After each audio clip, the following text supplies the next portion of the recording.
My 25F, soon-to-be ex-boyfriend, 28 male, have been living together for the past few months, dating for about 3 years. I work full-time, as does he makes significantly more than me.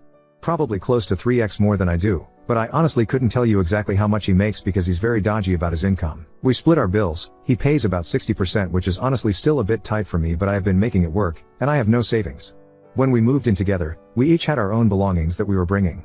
I had my bed, he had his, he had a couch, etc. Our plan when moving in was to use his bed as our bed. Mine would be in the guest room because his was larger. We weren't planning on keeping his couch forever, but agreed to buy one at a later time because I couldn't financially swing a deposit, first month's rent, all other moving expenses, etc. plus a new couch. Before move-in day, he threw out his bed and couch and decided he wanted to buy new furniture. He had a bed bug scare due to his elderly grandmother's home having bed bugs, and he thought he brought them to his apartment after visiting her. Ended up not being bed bugs, so I understand why he threw them out. Here's where things get frustrating. He knew that I couldn't afford to buy new furniture at the time, and I would need some time to save up, so he agreed to pay for the furniture and I would pay him back in increments each month. He ended up purchasing a very expensive mattress and a brand new couch, which I was there to help pick out. I told him numerous times that if he really wanted to go with these expensive pieces of furniture, it would be a while before I could pay him back in full for my portion. He proceeded anyways, and I gave him my budget for how much I could pay him each month on top of rent and my personal bills. While I recognize that he has spent a good amount more than I have, I am still living outside of my means with this financial agreement that we have. We have had arguments because of this, and he states that I should just do whatever he asks of me because he has been so generous with finances. He asks dumb things of me all the time. For example, I had gotten home from work early after an extremely long week, and was relaxing on the couch when he comes home. He goes into the kitchen, and I hear him say, "Will you make me a snack?" as he's opening the fridge.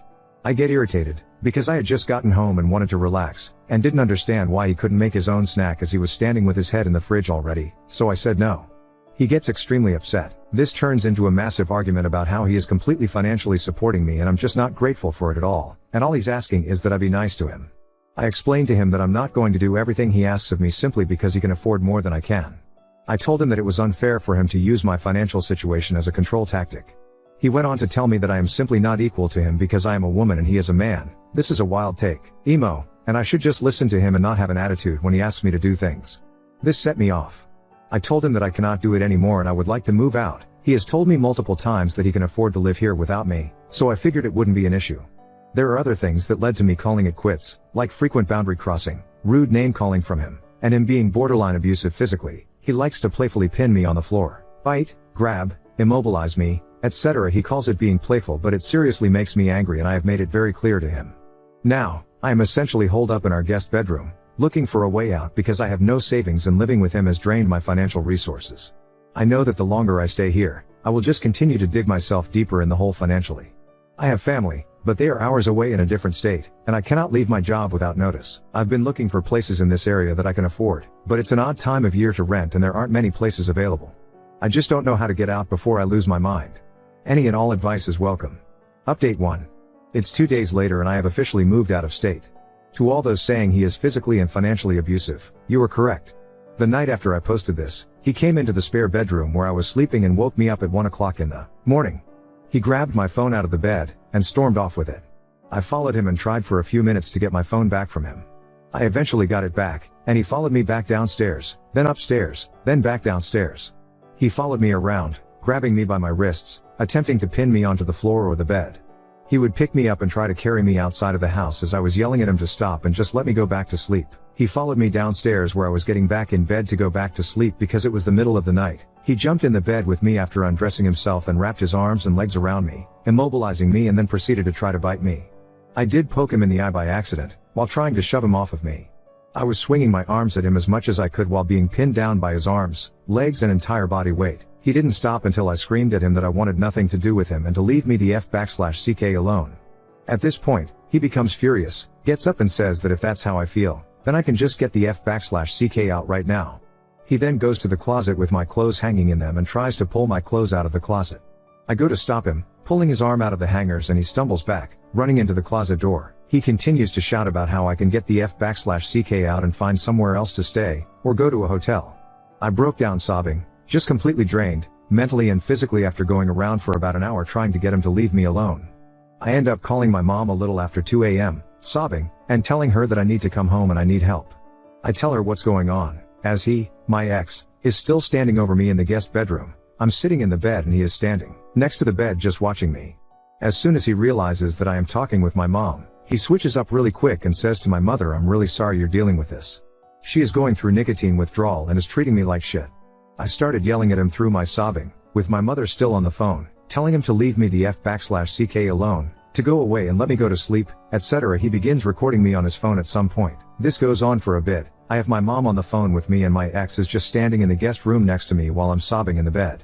I attempt to go upstairs, out onto our back deck to talk to my mom without him standing over me. He follows me, still playing the innocent victim. I again start yelling and telling him to leave me alone. Eventually, he gets irritated enough by my yelling for him to stop following me and leave me alone, and says that he will go somewhere else for the time being. He'll pack a bag and give me time to move my stuff out. My mother is still in the phone, so he is using a very calm tone of voice and acting as though he's been extremely rational and calm the entire time, while I am a hysterical mess. While he is gathering some of his things, my dad wakes up and my mom fills him in on what is going on.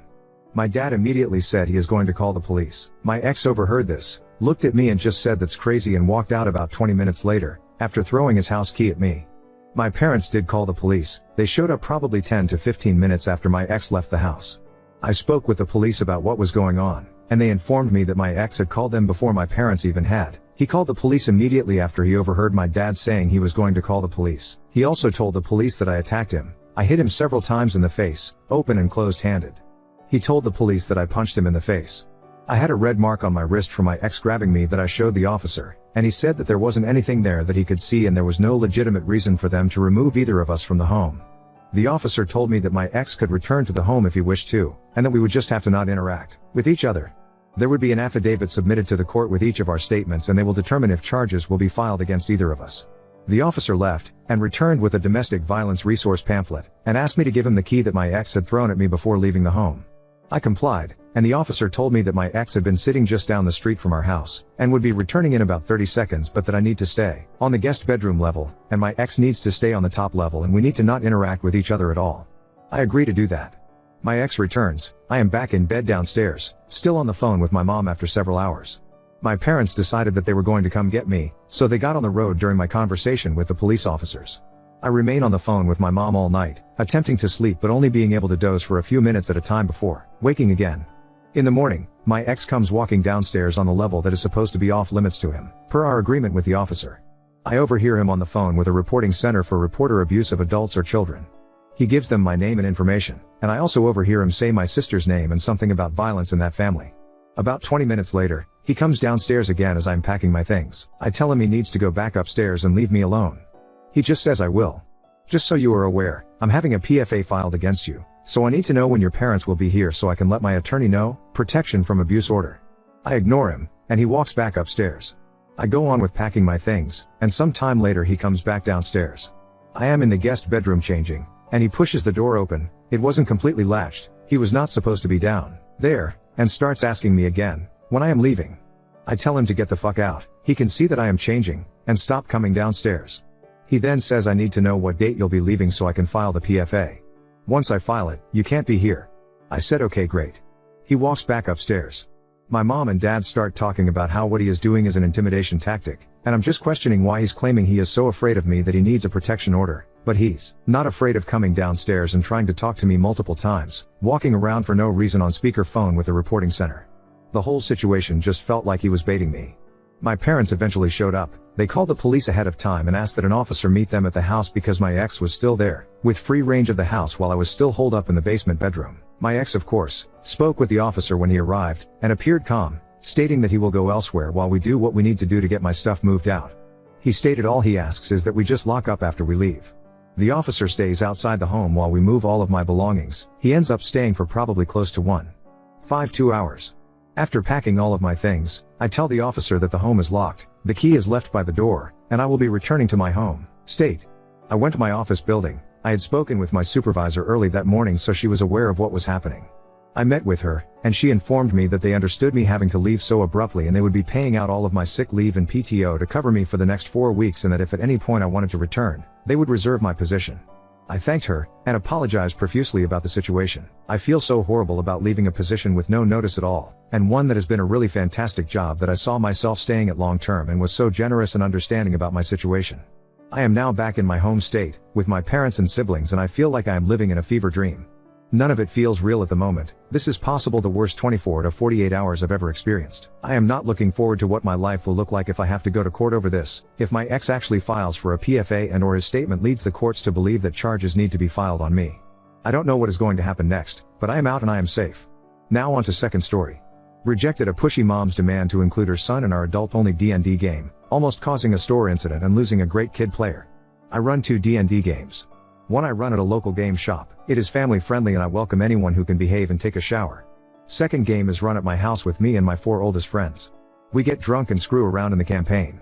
It's a campaign we have been running since 5e first came out and is very much built around our terrible humor. Very not public play space friendly.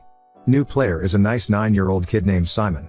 He loves playing in my public game and found out I run another game. Asked if he could join and I told him it wasn't really open to new players.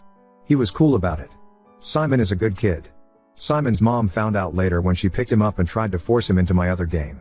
I had to get the owner to help me calm her down and get her to leave. Simon was in tears apologizing. I felt so bad for him. Owner told mom if she ever set foot in his store again he'd ban her and Simon from the store and get the police involved if he had to. She left in a hurry and almost boned a car in her rush to leave. Simon's dad drops him off now. He came to me and the owner and begged our forgiveness. Turns out mom wanted Simon in my game as a form of babysitting so she could go out and party with her other terrible mom friends. We told him as long as it's him dropping Simon off there won't be any issues. He's a good kid. And I'd hate to lose our monk. Update 1. If I have any updates on things I'll post on my profile so as to not spam unrelated things on various subreddits. Hey everyone. It has been pure chaos the last few days, but after everyone was so nice I figured I'd let you guys know what has happened since it's mostly good news and should put some minds at ease. I ran into Simon's dad and his sister Anna at the store and they invited me out to lunch to chat. Simon's doing pretty well all things considered. Dad says he and mom were already most of the way through the divorce process, but he and his, almost, ex-wife agreed to keep it quiet until they had finalized some agreements. Mom showed her ass yet again and basically admitted she didn't want Simon very often and negotiated for some money in exchange for giving full custody to dad with a few holiday visitations if she can make it. She's moving a few states away to live with some of her friends from college. He doubts they see her more than once a year if that. He said it went as well as he could have hoped. He's just glad it's almost over. Auntie Anna, as Simon calls her, is dad's sister. She's stepping in to help with Simon while dad juggles everything. She brought him to the shop this weekend and she hung out by me while I ran the game so she could learn. Everyone had a good time. Even got a few giggles from Anna, so I'll consider that a GM's job well done for first impressions of the hobby. Shame the first RP she had to see was me as Marty the farty lizardfolk merchant NPC that they ran into last session. Lots of hissing and farting noises out of me for 15 minutes. Simon was able to pass enough con saves to buy what the party needed from Marty, discounts in exchange for risk of poison damage, and they tricked the corrupt town guard into accidentally arresting themselves due to an elaborate performance by the bard and Simon's monk. Game went well. Anna and I talked while Simon looked at all the dice sets for an hour after the game. She's been pulled into a parent group of parents of kids in Simon's class. I guess Simon has all the other kids wanting to try playing, and since my private game is on hiatus for at least 6 months I offered to run one if the parents were comfortable with it.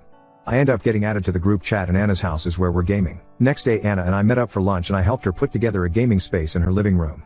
A few of the moms came by to drop off some snacks and to introduce themselves in person. I feel like I've been adopted into a family of families, but I don't even have a family of my own. Everyone has been great.